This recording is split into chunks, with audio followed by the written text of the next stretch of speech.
This is World News Tonight with David Muir. Good evening. We do begin tonight with the government shutdown, day 34 now. Tomorrow it ties the longest shutdown ever, which played out during President Trump's first term. Tonight, more than 40 million Americans seeing their food benefits run out after a federal judge's order.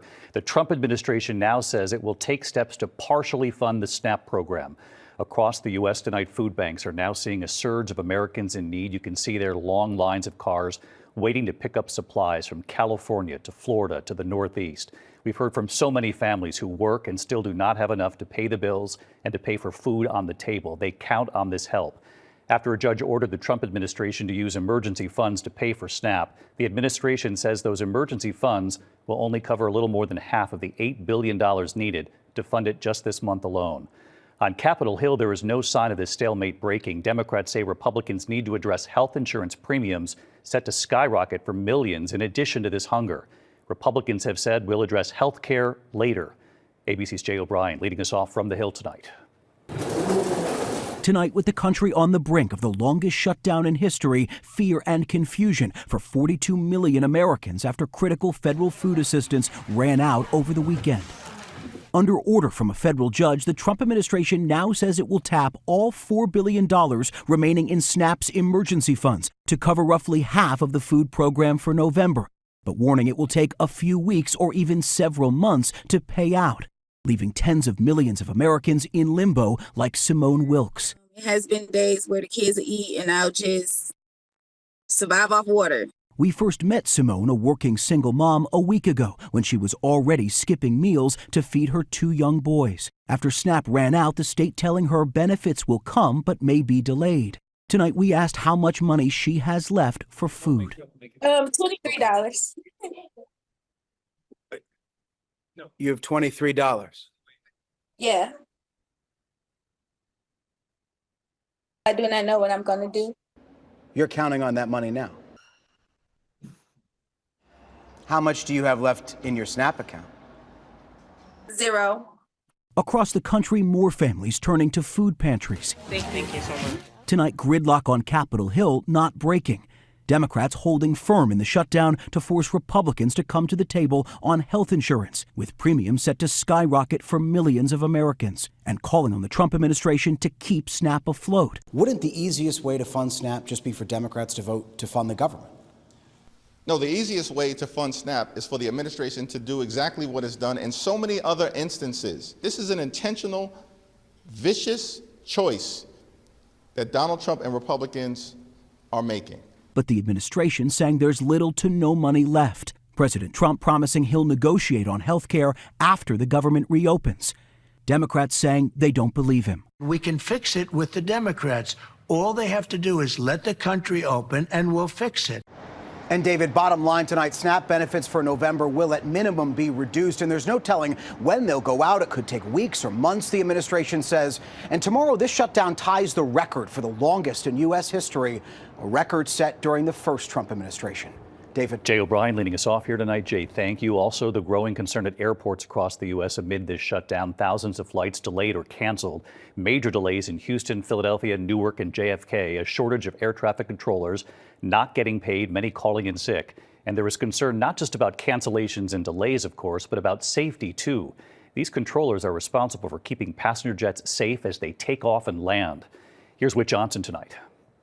Tonight, delays and frustration mounting at airports nationwide as the government shutdown drags on, leading to major air traffic control staffing shortages. I was in the airport for 7 hours, so it was pretty bad. It was horrible, yeah. 13,000 controllers and more than 60,000 TSA agents are not getting paid, many now calling out sick.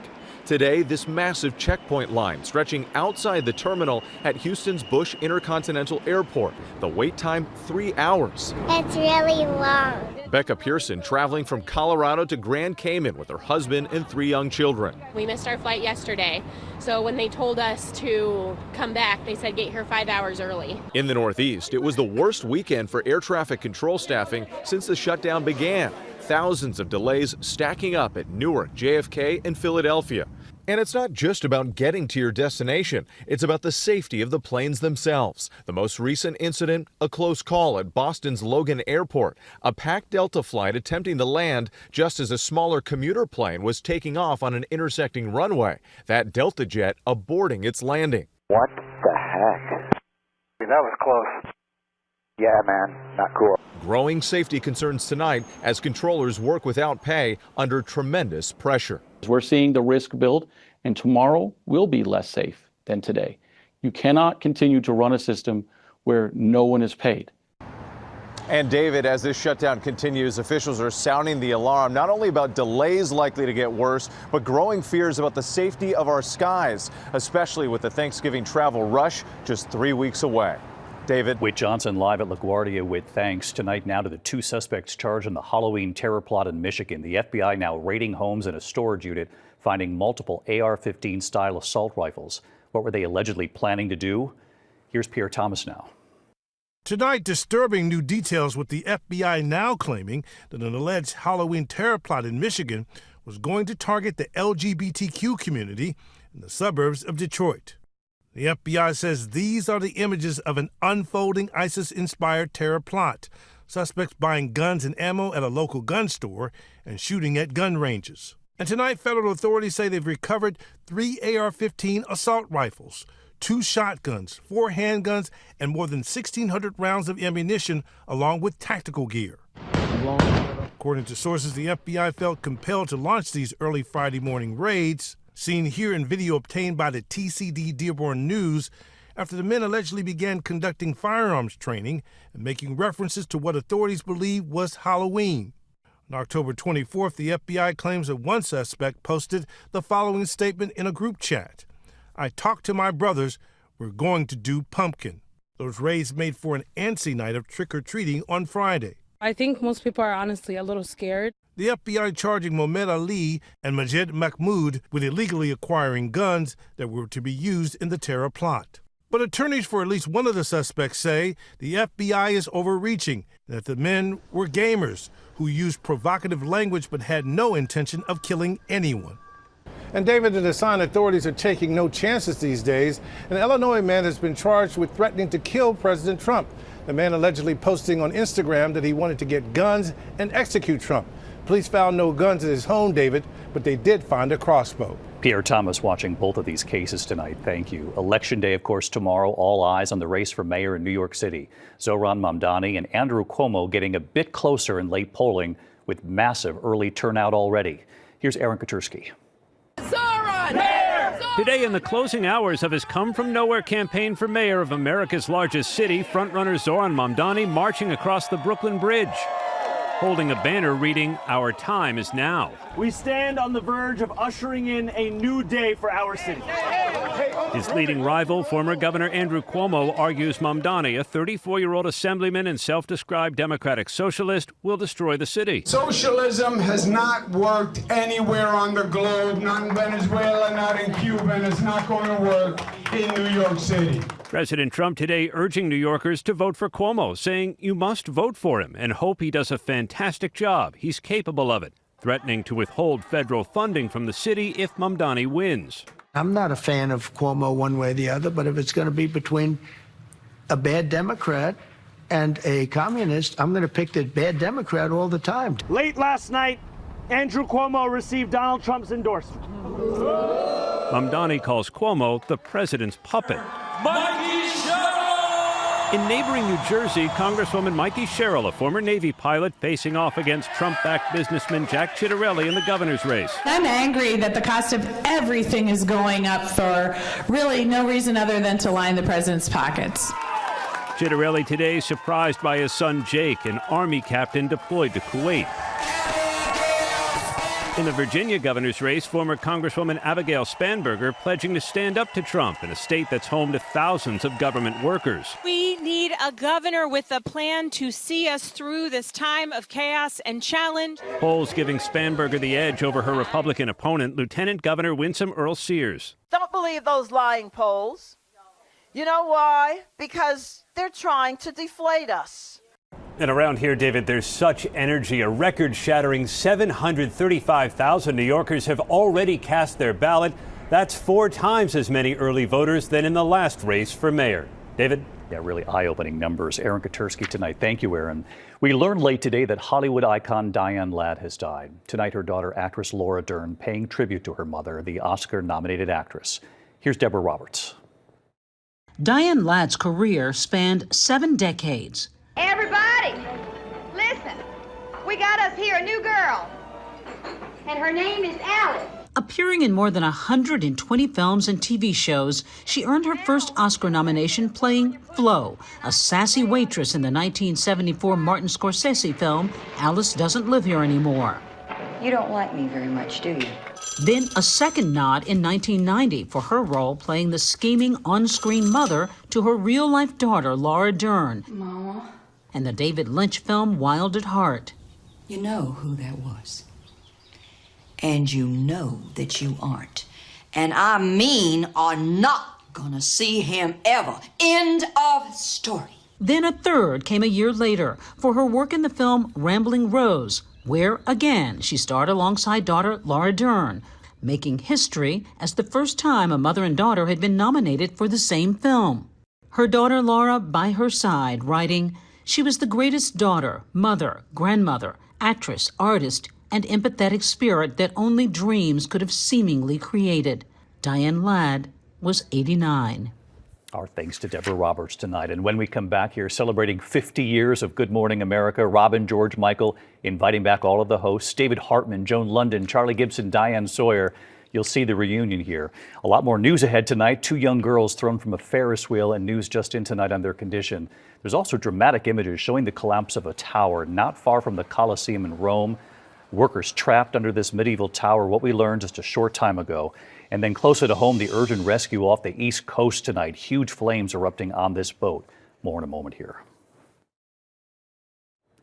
Tonight, the partial collapse of a medieval tower under renovation in Rome. 4 workers trapped, 3 pulled out, and rescue teams reaching the 4th person just as they got that worker out, the tower then giving way again shortly thereafter. Off the East Coast tonight, the urgent rescue. Massive flames erupting on a boat near Hollywood Beach. Fire officials say 2 people were on this boat when the fire broke out. Both of those people saved by a boater and first responders who then rushed in to help. When we come back here tonight, the scare on a Ferris wheel, 2 young girls thrown from the ride when it tipped over. And then that milestone here at ABC News, 50 years of GMA and quite a reunion in a moment. To the Index tonight, authorities investigating a Ferris wheel accident outside Baton Rouge, Louisiana.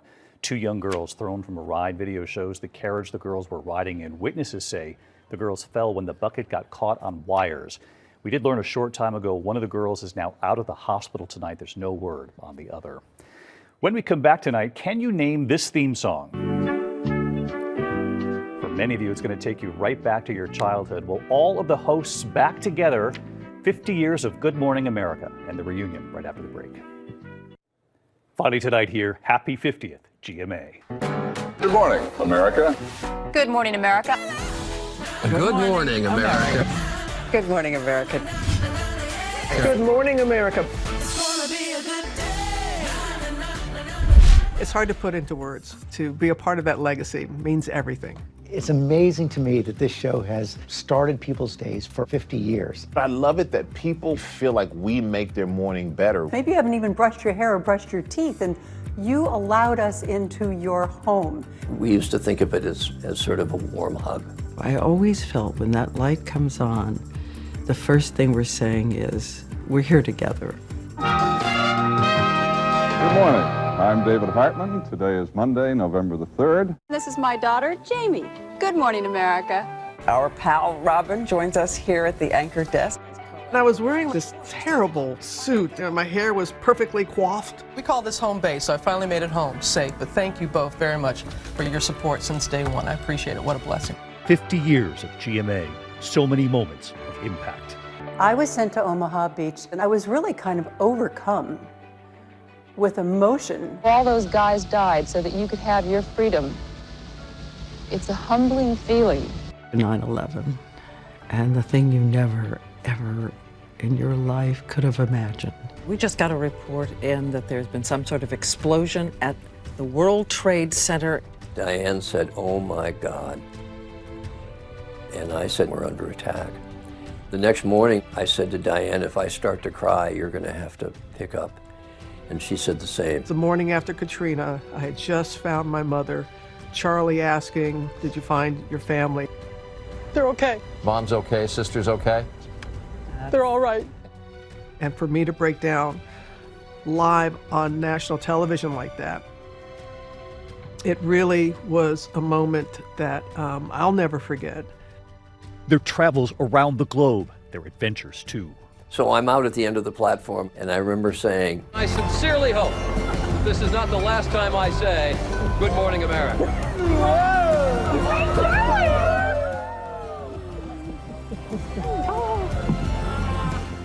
The morning of being in Tuskegee, Alabama, my dad was still with us at the time, the Tuskegee Airman, and flying a plane just like the one he flew. It doesn't get any better than this. I loved trying to go up with the Blue Angels, and I said to him, can you just rev it up a little more? And even as I'm saying it, I'm passing out completely. I'm just so happy to go to space, but I'm even happier to come back from space. All right. Yeah. Coming back from my bone marrow transplant was something I will never, ever forget. I have been waiting 174 days to say this. Good morning, America. It was such a moment of relief and joy for all of us. And through it all, the unexpected laughter too. It's too much of a decathlon not to have human failure in it. Oh. There was a doll, a Vanna White doll. The doll had a wardrobe malfunction. Whoops. And I couldn't breathe. I was laughing so hard. I'm sorry. I 50 years ago today. And this morning, Robin, George, and Michael inviting those hosts back and the wisdom from those who came first. Joan and I used to say we have these millions of friends that we don't know. We've all kind of said it in our own way. It was almost familial. It was almost like a family. There was a proverb somebody told me once, which at its simplest is GMA, which is a true friend divides your sorrows and multiplies your joys. Yep. And that's it. And that's what we would do for each other. And then Disney CEO Bob Iger dedicating the studio. I just want to say to George and to Michael and Robin, thank you very much, and Good Morning America. I've always wanted to say that. I don't know that I've ever had a chance. Now called the Good Morning America studio. And then Bob with Dana Walden, co-chairman of Disney Entertainment, and a snapshot of the entire team that brings Good Morning America to life. Here's to 50 more. What a reunion. The best crew, too, always smiling no matter how early. I'll see you tomorrow. Good night.